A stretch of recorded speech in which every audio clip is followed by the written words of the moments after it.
kulanti waxaan wanaagsan khiyartaana daawanaysaa waa qaybtii labaad ee barnaamijkeennii sooyaalka taariikhda oo uu marti inoogu yahay taliye ku-xigeenka ciidanka badda ee Soomaaliland sareeye guuto Xasan Cali Cawad oo Xasan Cali Dheere loo yaqaano oo aanu ku wareysanaynay xafiiskiisa waxaynu joognay ururkii Sayid Cali ee jabhadii SNM oo aad sheegtay inay ahaayeen urur iyagu ka adkaaday beebeeyadii ama taangiyadii ciidanka dawladii Soomaaliya ee waqtigan qaybtan waxaan jeclahay barorta inaan in yar dib ugu noqono waqtigii aad joogtay wali waa sheekay jabhadeedii dagaalkii 77 iyo jabhadihii iyo 77 iyo 77 waqtiyada waxaad ahayd ولي واحد هيد حسابية وقتيدا عاد حسابيها هيد waxay noognahay in dagaalkaasi mushkilada badan uu keenay oo saraakiil fara badan la laayay oo meesha la yiraahdo garab casay iyo saraakiil lagu laayay waqtiyada saraakiisha la laayay xageed joogtay hadaysa ay maxaad warkaysaa arinta markaas ay u dhacday waxaan anigu ogaa habeenada kamida ayaa ragii cashuuriye ku jireen baa la soo laayay oo uu amray ninkii loo jiray Ciro gaari waxa jira gawaadhidan loo yaqaano janta disho 117 baas ala waa baaburtan qafilan weeye warisgaarsiinta raadiyo loo jiray 117 baas ara gaarigu markuu badana daalo inta raadiyo laga dejiyaa talsaanta ciidamada ku shaqeysaano wixii adeeg ay u baahdaan ay ku soo qaadan waa qafilay gaarigaas uu ka haystay Ciro markuu raga soo leynayay eeriyada naasahlo meelaha naasahlo eeriyada ku soo laayay ragii oo todobadii ayuu saas soo dul saaro cashuuriye ku jira marka waa safiirkii England ee hore ayaan cashuurada yarkii marka rag farq todoba ka badan baa la laayay marka ma todoba baa hargeysa lagu dilay halka inta habeenkaas aan anigu ogaa goob joog marka todoba ahaayeen ilaa todoba ahaayeen ragaasu taliskan la soo galiyay Ciro wuxuu fariin u soo diray nimankii gaariga waday saraakiisha soo laayay ragan Ciro wuxuu ku yiri in caalin waxaad ku tilaahdaan Maxamed Caalin alaabtan raga aas buu ku yiri isagu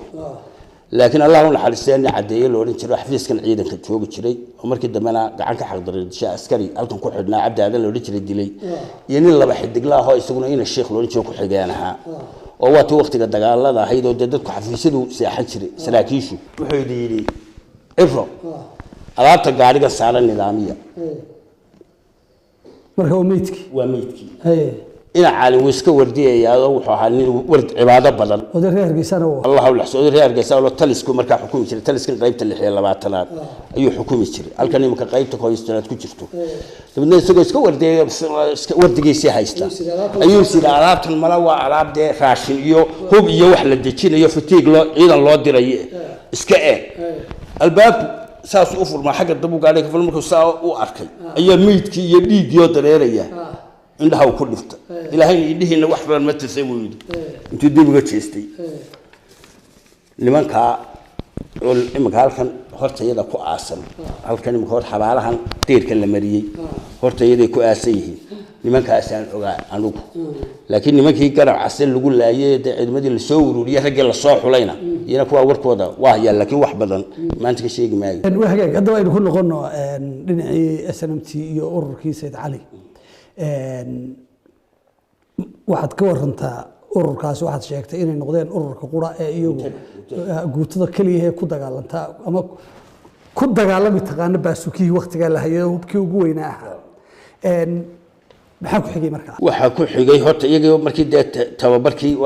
dagaalka markii ay ka baxeen oo dagaalkii ay tuseen faqastay awoodoodii waxay yihiin in kastoo qaali ku dhintay haddana ay mahmaadu hadal murteed ka soo baxay waa wada lixle ragii haray caro waa kii gudaha waa tii rag gudaha isku soo shubay anigu kaa guddiga dagaalgelinta taa kulaynta ayaan xogeyn oo ahaa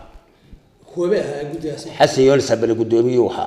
حسين خالد شريح حسين عبد هري حبين بوها هري الله ولا حسين محمد موسى وها حبين aadan salamaan cali xubin buu ahaa dayb guray dayb xubin buu ahaa dayb gurayna anigu xogayaan ahaa nin MMH loo odhan jiray maanta ciidanku uu gelay gudaha qorigiisa qaato yiri iga wareejiyay aniga lacagtan iyo waxaan oo gudaha oo ragii ku dhintay ahaa MMH loo odhan jiray igaasuna waxa lacag haye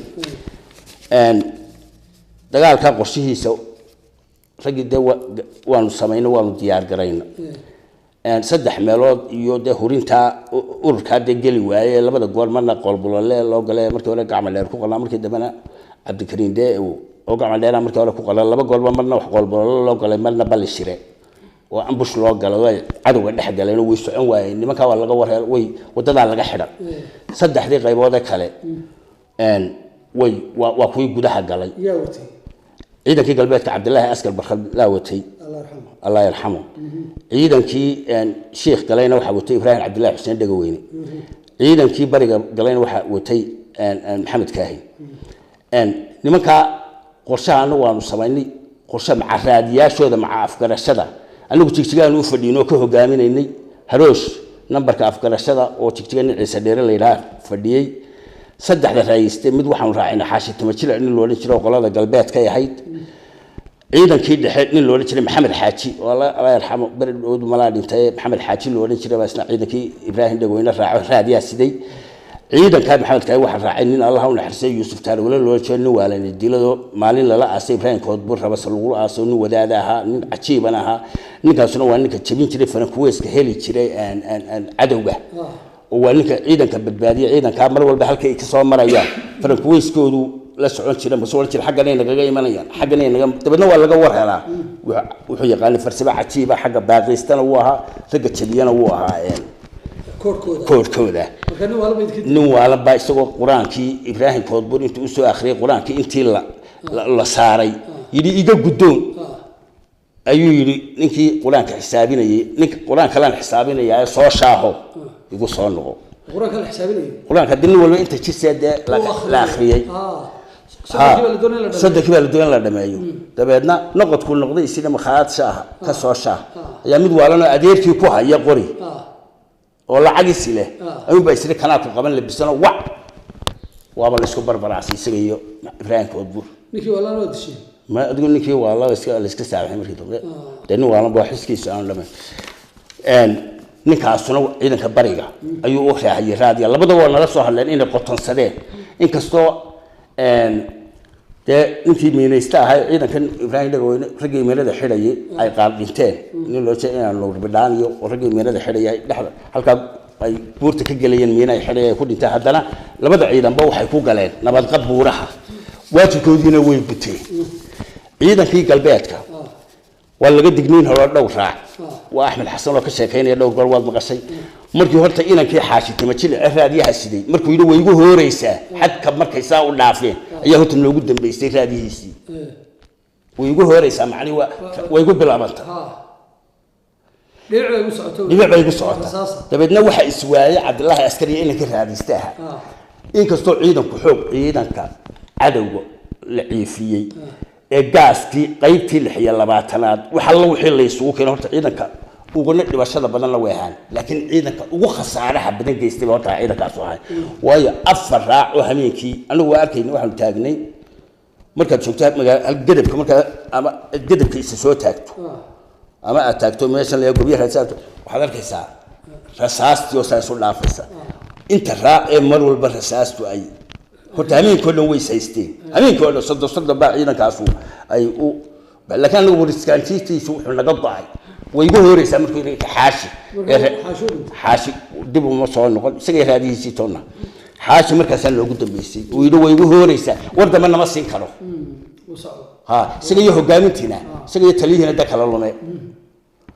ciidankaasu subaxii bay kala fadhiyeen laakiin hameenkii dhan way saysteen saddex boo socdeen Cabdullaahi Askari laa uu xalistay waxa ahaa nin military oo arkayay in uu laba aab uu yahay raacyo badan loo dhigay waa ku taliyay in la noqdo uu yiri waryaalahan aan dad badan bay naga dhimanay wadin military oo ahaa rag kale military waa ku jireenoo iyaguna waa taliyeen markii Axmed Cabdiqalaasyo rag badan oo military oo askari ka soo bilaabay marka intaas qornayd waa ciidan ahaa waqtiga halka Abdullah askar taliyahan uu ka amar qaadan uu leeyahay noqon waakii guddidiinii dagaalka may ciidankii uu watay horjoogayaashoodii oo ciidanka jibaysnaa way diideen ciidanka jibaysnaa oo way diideen marka waxa xogayaha gaashaandhiga ahaa aan sheelaayo naxariiste marka dimis ayuu tagay markii ciidan gudaha galay ma kulmi karo buu yiri kulama kulmi karo wala markii wacdara gudaha laga sameeyay ciidankii ay dawladii Itoobiya maqashay dawlad la jabiyay military Maxamed Siyaad ayaa warbixin la yiri janaa dimis Eastern Command ka istable warbixinta soo dhiib dabadna waa inuu xelaade aadashina ilaahay naxariis dabadna inuu xarsiino diyaarad helicopter oo markaas soo aadashina doonaya aadana waqtiga wuxuu yiraahdaa ku haleeli maayo hawl baale markaa hawshu wala kala ritay burcadu riyo joogtay burcadu ma joogin kurmaan anigu waxaan galabtii oo la kala ayaan imi goor dambe soo dagaalkii maanta oo dhacayay subaxii dambe uun baanu meesha anagu dhaawacyadii dhimashadii wixii aanu doono waa subax aanu lixla helay dambe anagu fiidkii deeba meesha waa nimi laakiin waxba gabalkii baa dhacay dhaawacyadii dhimashadii la kala guray waxa la waxaanu ka qabanaynaa la qeyr baanu ka nimi laakiin ma jirin waan ciidanka tiradiisu waxa ragii de kulay ma sugaya ma inta yidii soo gurmatay anu saddex tigna ka ilaa konton baan ku soo gurmanay laakiin waxa uu qabanay way iska yaray subaxii un baan baarbaarnay kobaha qabahayna duura oo si wanaagsan u hawro roob helay lixlameedkiisii subaxaan naga helay nin bodyguard ahaana waanu ka ag helay nin kale oo Maxamed Dheere loo jiray Maxamed Nuur oo macallimiintii baabule ahaa markii dambena ku dhintay area Faraweyne ku dhintay aan malayn Faraweyne ku dhintay oo nin macallin oo adag ahaa ninkaas oo ay feeraha isaga baxday oo kobtii ku jira kobtii lixlameedkiisu xagga ka yaalay dhinacii kale ku jireena waanu ka soo saaray meeshii marka rasaastu xagee kaga taalay lixle rasaastu ma aanigin laakiin waa faqastu wax nimanka dawladaasu waxay dhaqan u lahaayeen maydka mar la markaa ay dilaa inay baadhaan oo dharka kala baxaan dharka dress buu gashay shaad iyo surwaal blue jeans iyo kaba dhaadheer busti lixle waa kii gaabnaa lahaw naxariistay waxa caado ah inuu kaba soo kala dhaadheer qaato way la baxeen labadii shaad iyo surwaalkina waa kala baxeen dabadna wuxuu iyo garankii iyo sarawaadadii ayaanu ku qaadnay xagee lagu aasay markaa rabasaan ku aasnay waxaad ka warantaa tareenka ciidanka maalintaas oo kale la ilaaha illa allah ciidanka wixii ka dhintay baa ka dhinteen xalaal wixii noolaa moralkoodu 100% waxa kaliya mar hadii beebeegi la fashilay oo islaami reer miyiga neefka ariga aad loo qalayo tusnay bahaliyo ololaya waa guul wixii ka dhaadhicin ilahay asna ma haysato wax kara waa kuwan indhooda maxay lahaayeen balaayo ku dhacday ma kala soo kuwan halka wada ololaya bahali ugu yaraan saddex wixii kala weydiidana saddex daqiiqaya ayaa reer miyiga arkay oo aan u keenay oo markaas uu noqday iimaan u noqotay sidii maan horta ku xorowday beebeeyada markaa ay gubteen wax kale oo faa'iido ma soo kordhiyeen dagaaladii dambe oo in la kala boqo ama la ilaaliyo why not wana la kala baqay maahe waa lagu hiili way ragii markii hore ku dalacay markii dambe dib bay anigu xanuunsanayaa bay helmabay soo galin dagaalkii ragii ku dalacay bal waxaad ka warantaa dhinaca dagaalka dhinaca kale wax ka weydiiyo xagga nolosha SNM waqtiga wallahi aad bay u wanaagsanay waxay ku wanaagsanay anagu nimankii naga horeeyay ee loo jiray SSDF leebiya hubka ka helay Itoobiya hubka ka helay hubka xaddi dhaafka helay anagu mid baanu kaga wanaagsanay nimanka waxa ka caawiyay waxa ka heeliyay dhulka anagu waxaan la joognay dadka yagii ragaajooda ama rag saruuradooda ma aanu ahayn ari marka la doono halkan aanu ka soo qaadanayno dadka ariga waa la cunayay xoolaha waxay waa la lahayn annaga nima gurigoodii joogaan oo SNM ahayn nimankii SSDF waxay ku jabeen meel alla meelay dabada dhigaa ayaan haynin anigu xaasaskayagii baan wadano xaasaskayagii iyo dadkayagii baan u tagnay dadkii aan Itoobiya uga tagnay wadadka ugu gubsanaa ee dadkeena laba qaybood baan noqdana qaybna waxay noqotay qayb dee naga gabato oo istiraahada dee halkaas Maxamed Siyaad Barre ka xukumi jiray yaan la oran in hebo qolana qola badheedho oo noo furto guriyaha furayaashina siisado tidaweydanka ayay noqdeen waxaana badnayd inta waxna tartay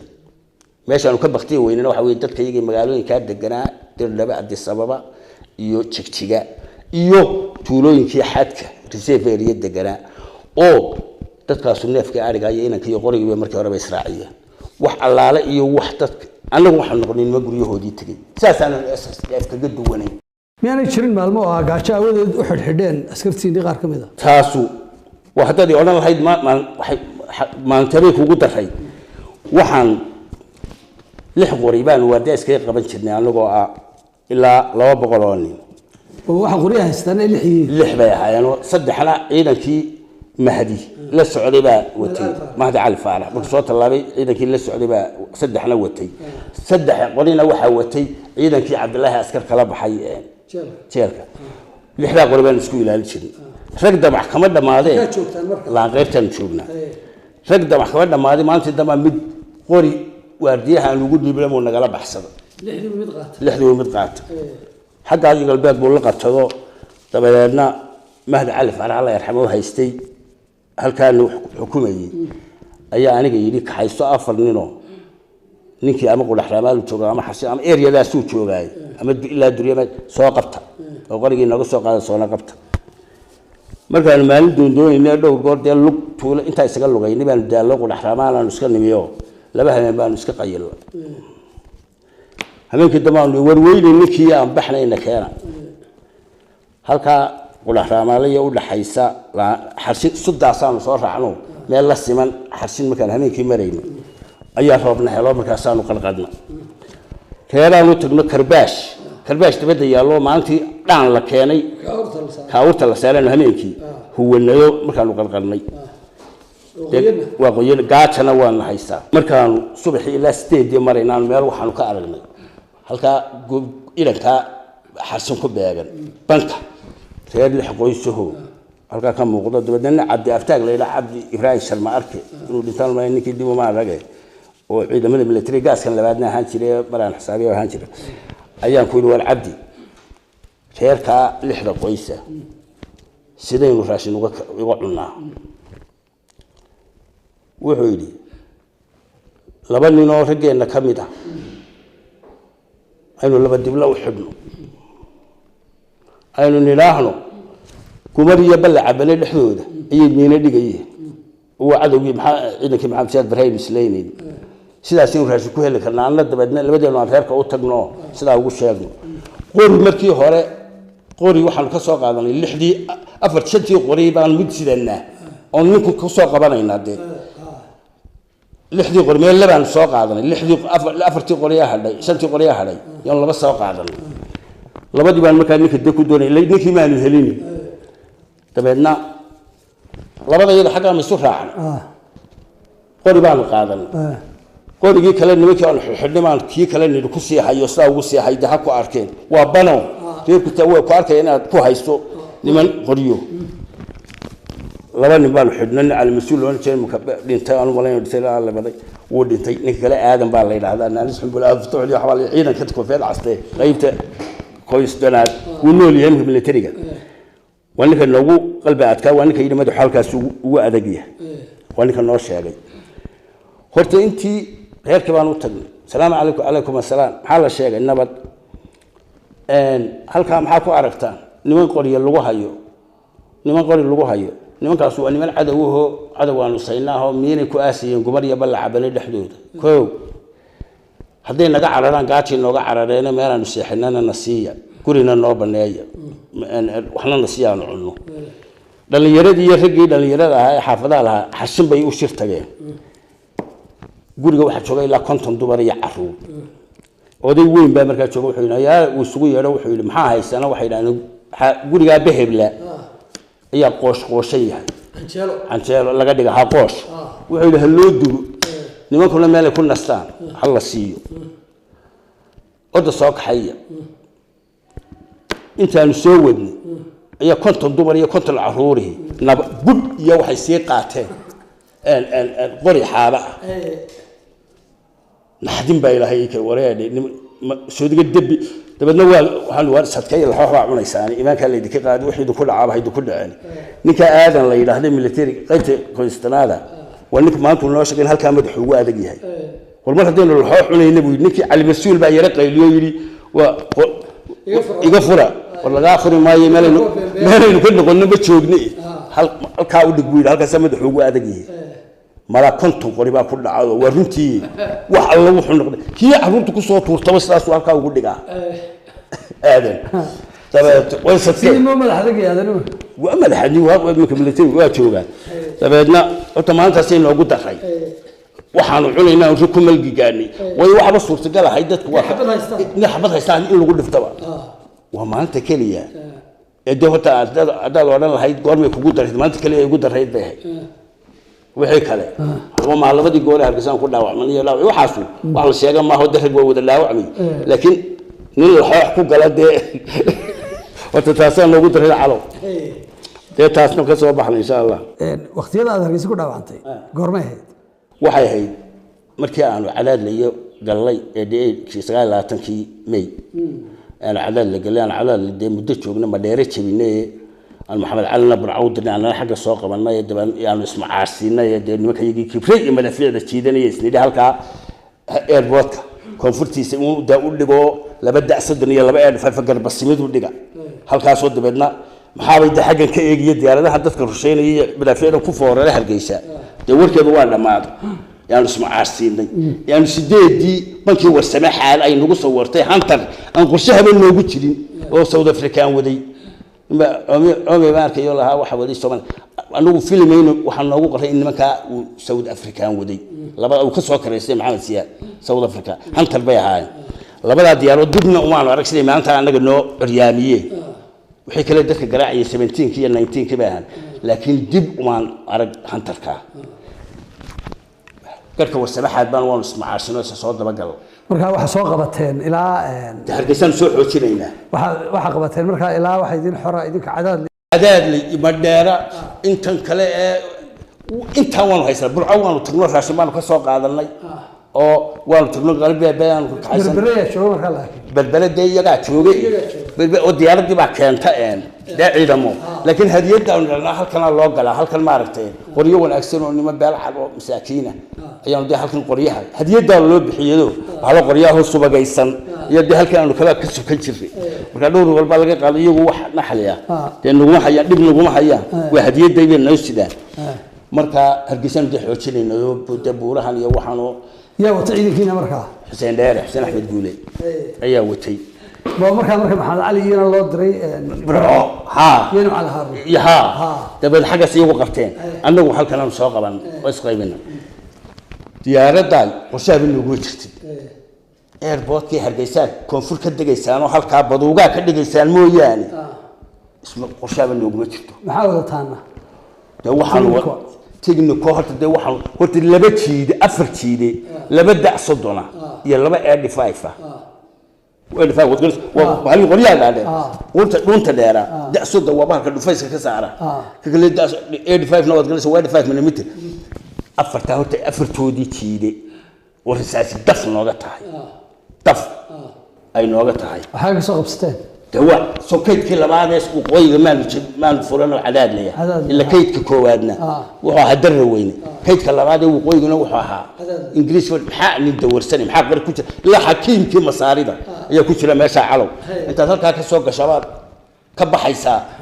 أنت سوق كلام ده وحاس وده هو بيهاي لأنه يوحنا وقايب إنما وحي كلا باورتي نوجب بوحان لو جلود تقالبان وسيدنا باورت وحيوان نوب بوحان ميال بركة كفلنا يعني بحر قلت ورتبي حدين لقصة ورتصور قاضي مركي قلت لقصة ورتبي إسكسر نقطة سو كونا يدلبت هم تري وركي هذا ما هي نوع إنجليز كاسبيا لكن سوود أفريقيا أبو كسر كريست مركي عنو مال يورو بالكذا وأنا ميجاجا كشيء شيء مركي عنو مال إنه ما عليه وأبكون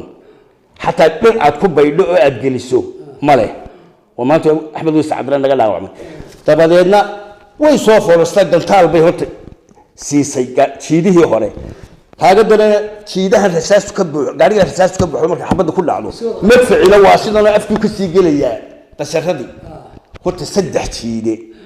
ما أفرت هو وجبت قريبا وحبنا نقول ولا أنا ممكن ده حاجة شيخ مرة دري قريبا وحبنا نقول هرت أفرت شيده وجبت قاري حسين دارو إن الدكبورة هذا لا كل سنة وكل فترة نونا السنة إنك يسميه وأنا قاري يسمى دارا عدو هيستوان كسوف النظر نونا سون يد ونا السنة هذا حال ولا تشري هبل هذا الحي ninkii sameeyey heestii gadar yaa oo nin wanaagsan ahaa ninkaa gaadhigiisii oo isaguna rasaas baa looga buuxday baan u malaynaya oo gaali 19 afka isna kaga dhaxaraysa wax alla wuxuu gaari beebe iyo wax noo xadhay dagaalama iyo madfacaasan u malayn yagina xagaa Sheekh Buurlaan ka wareejin Axmed Xasan oo taliyihii naga dhaawac markaas oo horta aanu halka anagoo lugna jeedayna kabna jeedayna kabla laalaadinay oo opsiyo waxooga isaguna ciidamo ka soo ururiyay hawdka oo halka warshada Soomaaliya halka ka galinay soo degay ayaan halkaas ka soo raacnay horta raga yagii islahayn Hargeysa xagga dambe ka dega oo bahalaha darandoori ugu rida oo dalkaas aan calow عيد كنا قلنا عيد بدنا نقول كم نتيجة كم نقولينا أنا لو كان ناس حبلات ده بديد أنا سودني الله بيجي طبعا كي ما أنا بعد كنا سنة فريق طبعا كينا حلوين هل كانوا هو كبيد يوح أو سيسود بيجي الله وبرخد نين محمد إسماعيل لا وتعيدهم برخد أو لو ريتش قلت برخد ولا لا سعودي أنا قصير على وحنا لا سعودي أورد سمعاني كتر سنة أن الكسوة حوتية مركز بيس تشوفني ururka iyo anaguna xaqan aanu ka gal nimankii sideena dadka mushkilad baa dadkeena haysto dadkeenu xorooyinka militariga ma aqoon daantaas oo dhan oo shan xara ah kabida u yiqiinay halka kabidu شو أدري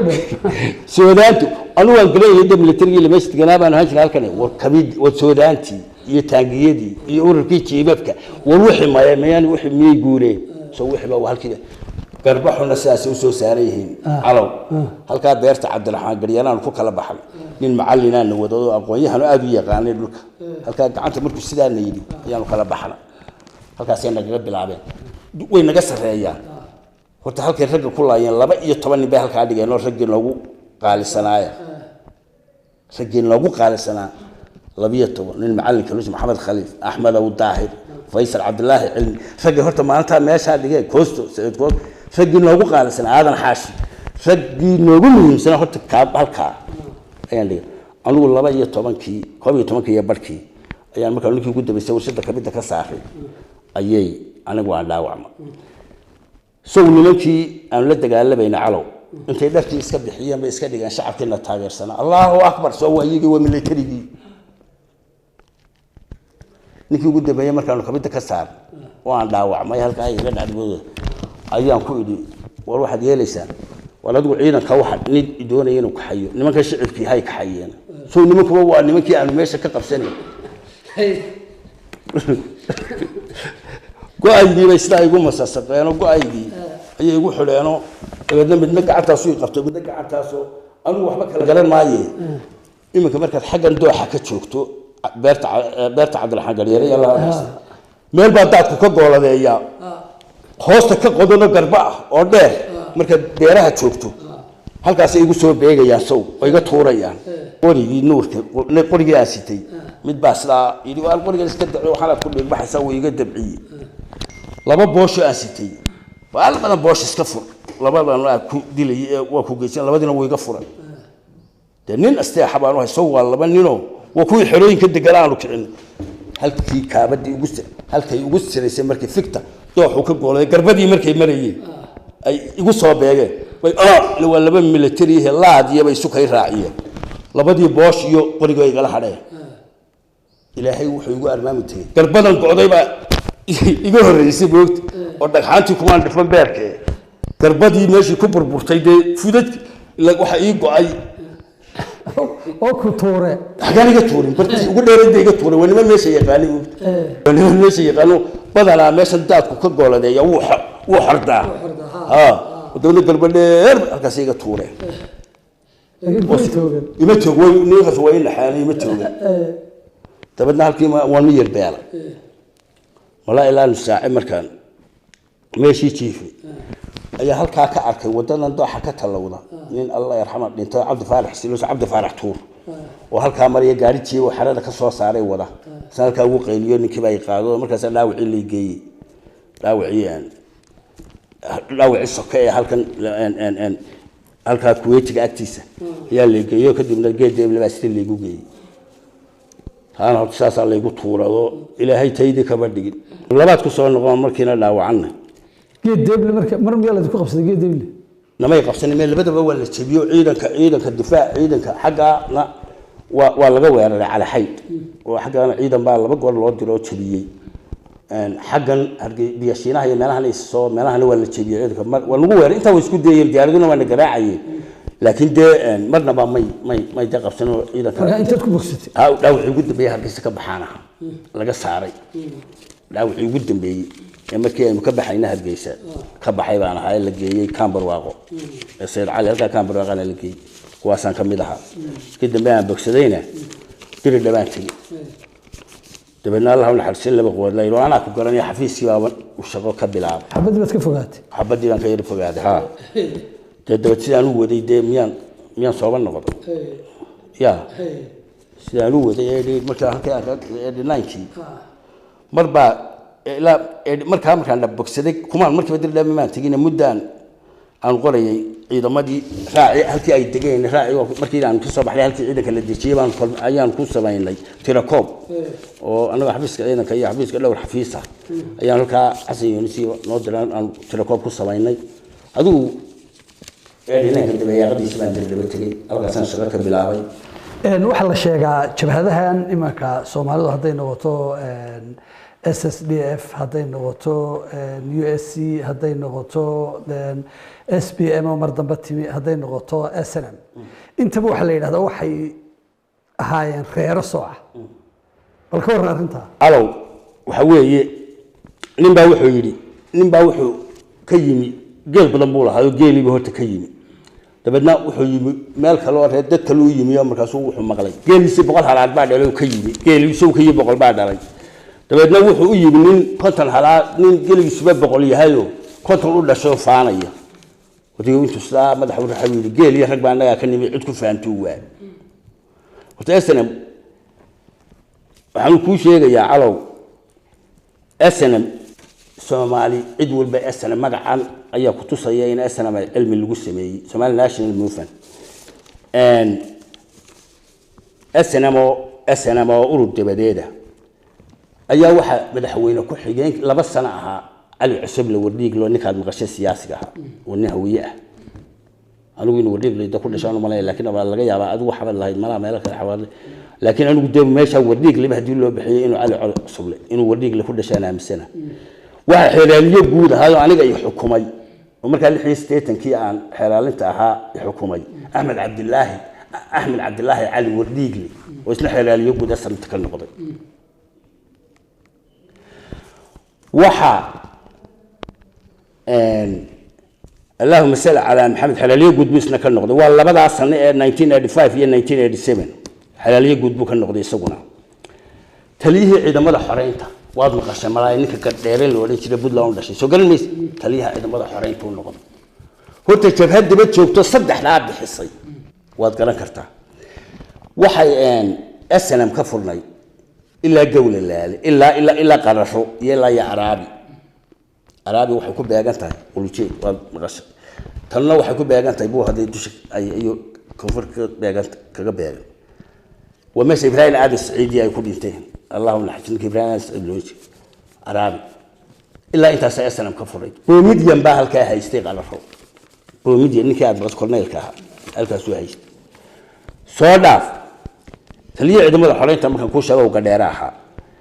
واحد سنة مجاهد لوجه محمد أحمد سلوين وكابتن هانشلو ميليتريها بلديك بدي سبعين كيلو كنت ويسلوين والله يقالنا ونيس الكاله نيجي لوجه بشير فارح سلام وفرسنا يقانها وبدلان بوسنا ولا شيء سلوين فلا بدلان بو ولا شيء اسنا وحوي بدقال كابل يديك بو كلنت اللهم صل على محمد نيكي لو وري جري يدلسمو بشير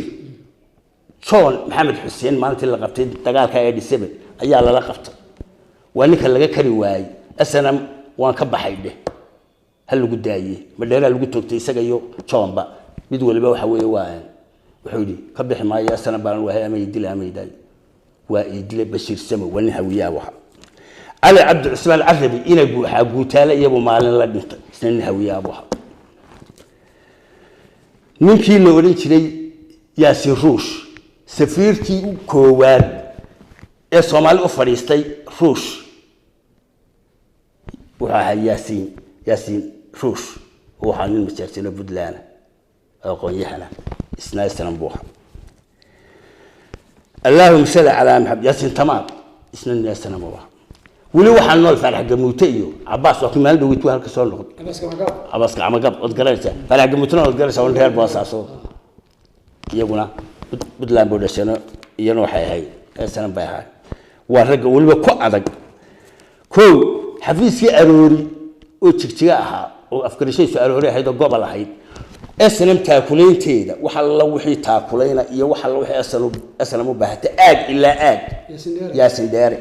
Yaasin Axmed Xaaji Nuur oo 2 sano gudoomiyaha ururka magacaabay Siilaayo 2 sano haystay waa taakuleynta wadnihii dhamaay ururka SNM ko shirkii golaha dhexe 85 herar ku qabsamay ee gudiyada lagu sameeyay golaha dhexe gudiyada lagu sameeyay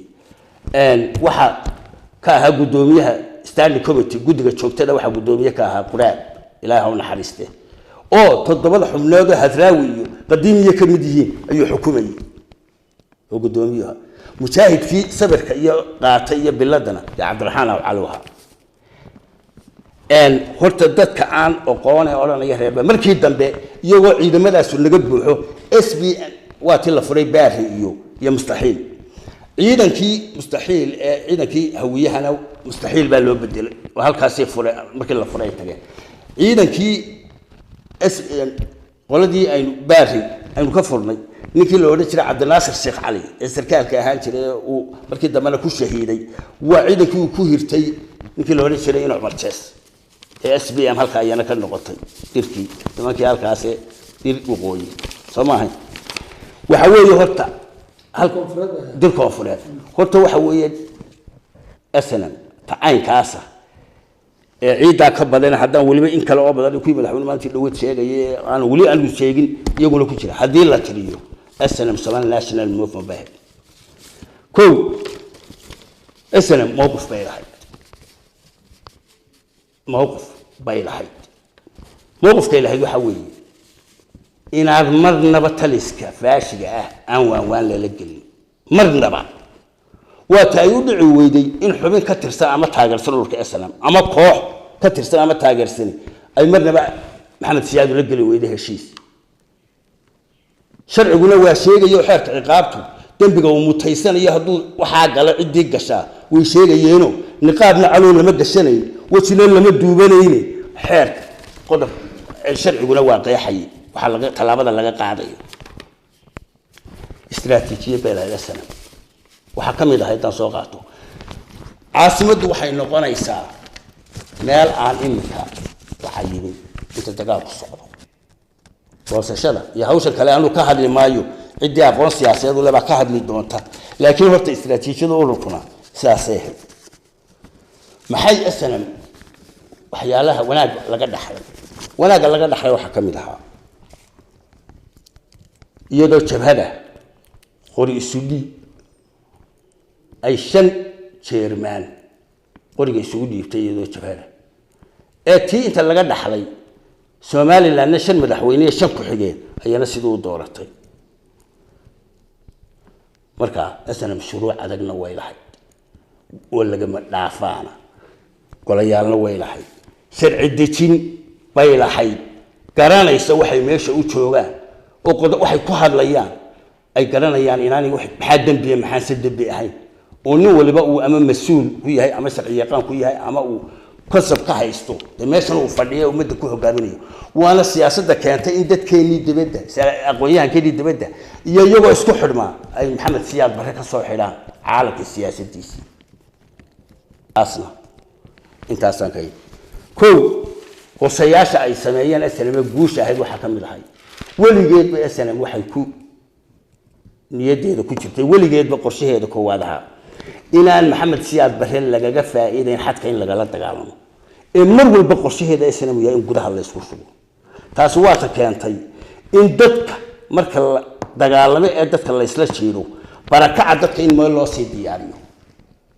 laakiin taas miyaan la oran karin waxay ku timid oo qorshaha keenay heshiiskii Mingiste iyo dhexmaray Siyaad Barre oo duruufta ku kaliftay SNM inay jabhada gudaha gasho taasay ka timi miyaan la odhan way soo dhaweysay mooyaane mar walba SNM qorsheed waxa in gudaha laga dagaalamo mar walba in gudaha laga dagaalamo taa qorshaha lixle halka ku degay oo doonay inuu ciidanka saxanku u maqnaa oo doonay ciidanka marka saxanku u yimaado oo ku kiciyo ay dawladda Maxamed Siyaad Barre ka warhashay meesheeda ku soo weerartay qorshaha lixle aaminsanaaba dhammaan SNM-na aaminsanay ninka anagu Soomaali ahayn markasta aanu fadhiino waxa loo jirnay waa xadka wuxuu bay naga dhimanayay ninka xadka inaga dhimanaya gudaha inaga dhigto isagoo toban dilay isagoo rasaasta ku qabsaday isagoo kaydka ku qabsaday kuwa baabuurtan aanu gudaha markaan soo gal qabsanaynay waa baabuurtan ku soo hawlgaleynay aanu baabuur la'aan baadeen haysta baabuurtan ku soo hawlgaleynay inkastoo markii daba baabuur badan aanu helay laakiin intii hore baabuurta hawlgalada badanaa gudaha ku taxaysay waxaynu ognahay in magaalada Hargeysa oo kale waqtigii la soo galay oo dagaal aad u qadhaadhi ka dhacay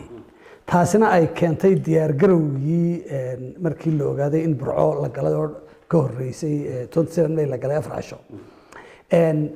haddii markaa uu jiray xog midaysan oo ciidan iyo go'aan la gaaray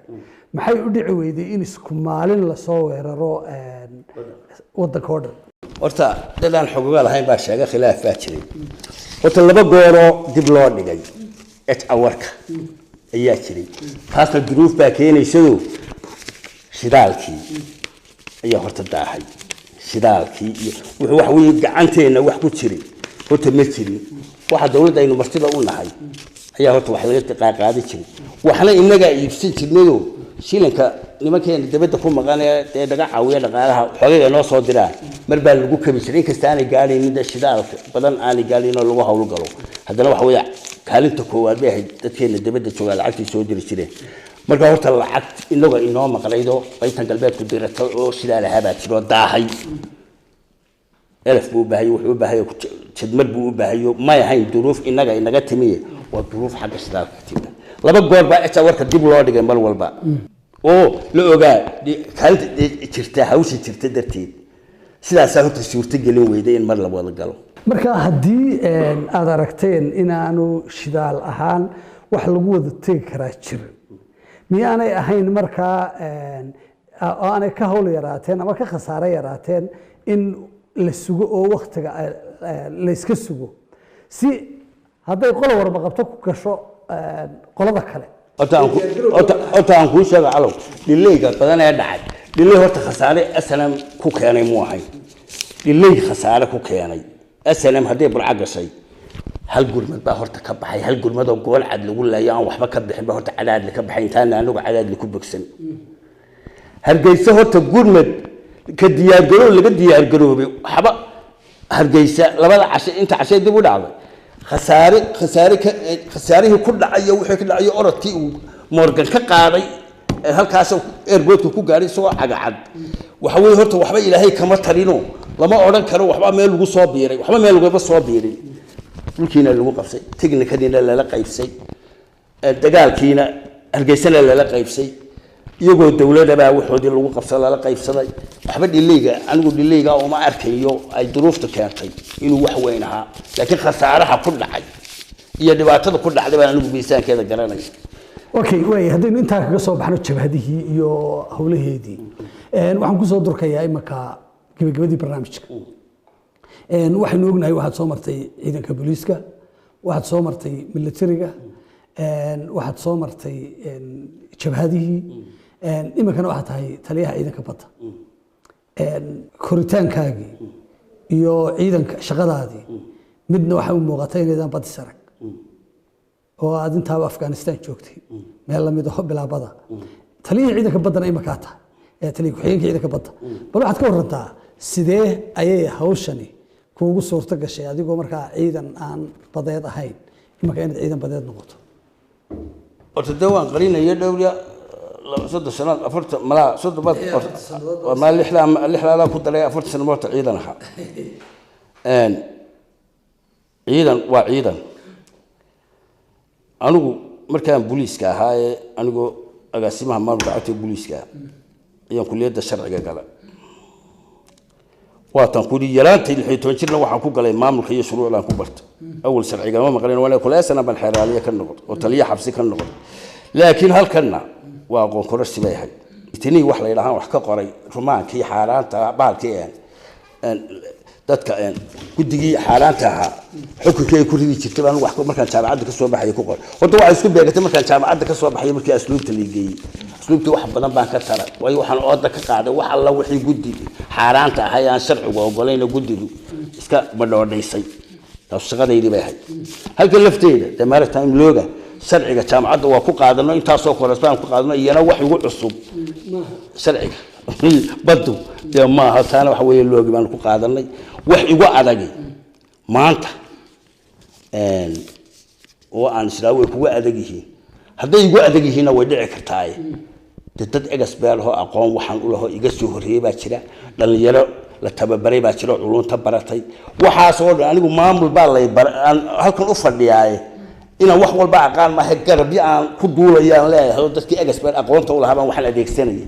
dhalinyarada cusbaan wax barnay baan ayaan hawl gelinay wahagaag waxaad moodaa dadku ama shacabka reer Soomaaliland badankoodu inay qiyaas karaan haddii la yiraahdo awoodda ciidanka militariga